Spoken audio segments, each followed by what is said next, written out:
Hi folks, this is Craig the Options Linebacker. This is the weekend report for Saturday, May 15th. Well, we've had a couple of crazy weeks in the markets lately, and there's an awful lot of fear and uncertainty going on out there. So what I'd like to do in this video here in the next few minutes is just kind of go from a top-down approach looking at the markets. I focus on the S&P 500 here. This is really the benchmark for U.S. markets. And we're going to start with a monthly chart on the left-hand side and see if we can't put some rhyme and reason to what's going on lately and take a little bit of this fear and uncertainty out of what's going on. So, left hand side, the monthly chart. We went from a higher high down to a lower low here. So, this is very normal for the chart to put in a lower high. And we've been expecting this now for months now. It feels like I've been looking for this move ever since late last year. We've been talking about this for a long time, and finally it looks like the charts are showing a little bit of weakness on the monthly chart, and we might put in that lower high. Now, people are freaking out right now because we've been going straight up for 14 months, and right now, just even to lose a few percent off the index, people are just not emotionally used to that. But you just can't have an index go from a higher high to a lower low straight back up again to a higher high. It just doesn't happen. We saw something similar to this back after the last recession. We had a move down here and then a move straight up off the bottom, very similar to what we've seen. And then we spent the majority of 2004 just walking sideways. So markets have got to take a breather at some point here soon, and we may be seeing this, the very first step of this after this rally off of the bottom. So now let's turn to the weekly chart on the right hand side over here and see if we can catch a little bit more information. We've made a very nice, very classic looking 5-wave pattern up on the weekly chart. Wave 5 up here, and then now if we are to remain in a bull market, what we might see is a weekly ABC correction. Again, this would actually be the very best thing that could happen to this chart, is for it not to keep going up, because it's got to take a step back. Sometimes you need to take a step back so you can take 2 steps forward on this. What we might see is, if this is the A wave, we might see a rally coming up out of here in the next week or two, which will give people the hope that we're going straight back up again to make new highs. And that might be one possibility, but the other possibility is that we do that ABC correction and the C wave kicks in and disappoints a great number of investors, thinking that, okay, here we go again, S&P 600 is right around the corner. But again, this is very normal to see that ABC correction, and we may go down all the way to around S&P 1000. Would be, again, a normal correction. That would be a 38.2% pullback. Very, very normal, even though we didn't see one of those back here in the 2003 to 2007 time frame. We just never pulled back that far. But again, it's be very normal if we did see something like that, for the S&P to bottom around 1,000 and then start the next series of waves higher. Now, the other thing I'd like to point out on the weekly chart, if I go back here to the 2007 to 2008 time frame, is that bear markets don't start from just a straight drop right off of the highs, like what we're seeing right now. They don't start that way. They always start with a big tug of war up at the top before they finally release to the downside.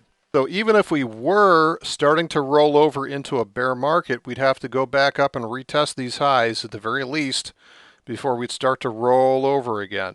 And I don't think we are. I think this is just too soon for this current 14-month-old bull market to turn into a bear market. Normally, most bull markets last for 2, 3, 4 years or so before the next bear kicks in. So again, looking at the weekly chart, what I'd like to see is that we find some support during this week, and then we rally into Apex week, and perhaps we rally a little higher for the next week or two after that. And then as we get into June, perhaps see some weakness come in and take out the prior lows around S&P 1044. Now, what this is going to do is it's going to create a tremendous amount of bearish sentiment. All of a sudden, everybody in the country is going to turn into a bear. You're going to see all kinds of negative headlines going on out there. You're going to see a lot of pressure from the administration to make the stock market turn back again, even though, again, this is a very, very normal pattern to see. But you're going to see people just completely lose their lids over something like this. And this is good because building up all this bearish sentiment as we come down here on the C wave is going to build up a lot of what we call weak hand bears. So these are going to be people that are going to be able to, they're going to be covering on the very first instant we see any kind of a move back up.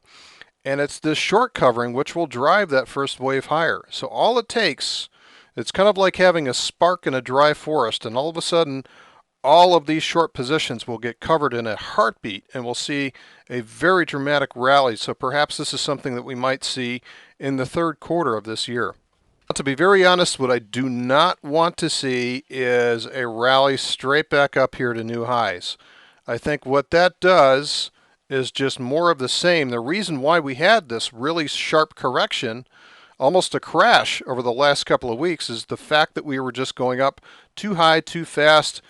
The chart gets acrophobia, and all of a sudden it tumbles very hard. So the higher they rise, the faster they fall.